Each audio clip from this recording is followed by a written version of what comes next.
Difficult times. Our team coverage continues now with KPRC-2's Gage Goulding. He was on the ground last night when this fire was burning out of control. He is back again today, speaking with families who've been impacted. Gage.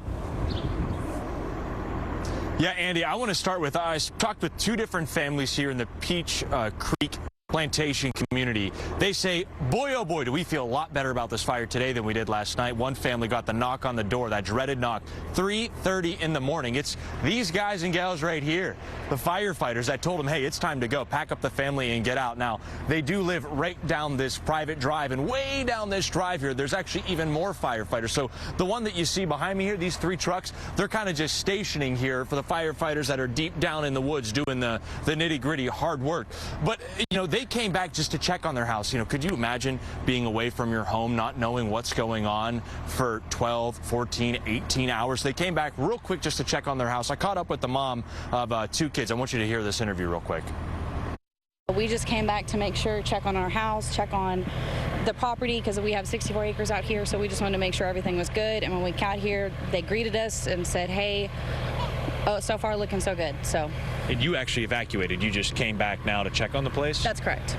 What made you want to evacuate? Just their concern for how the wind could shift at any moment, and nobody can control Mother Nature, so it's better to be safe than sorry.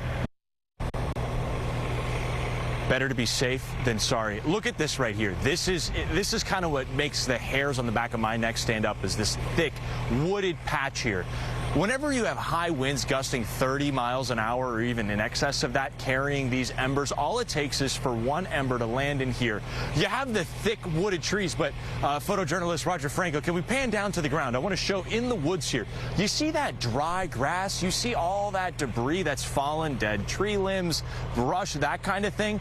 That's the problem, because it takes one little ember to hit that, and then it can spark a fire. And we were actually in this fire with firefighters last night, and we didn't see a giant line of fire moving through. The problem was, is you saw a couple trees over here on fire, and then a couple trees over here on fire, and then there was something smoldering 25 yards away. So it was, I mean, it was literally just hopping from point to point to point to try to put these fires out. And that's why they said, guys, you got to go. You got to evacuate out of this area, because there was just so much going on. It was spreading so quickly. But you see parts like this, even though they have a nice little strip of grass here, this grass is dry. It's not going to take very much at all for this to immediately catch fire with one ember. And that's why you have these fire departments hanging out here.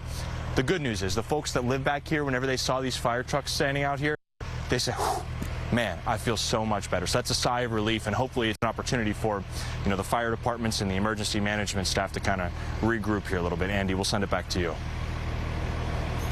Yeah, certainly adds context to the danger associated with this fire, Gage. Thank you. So far, the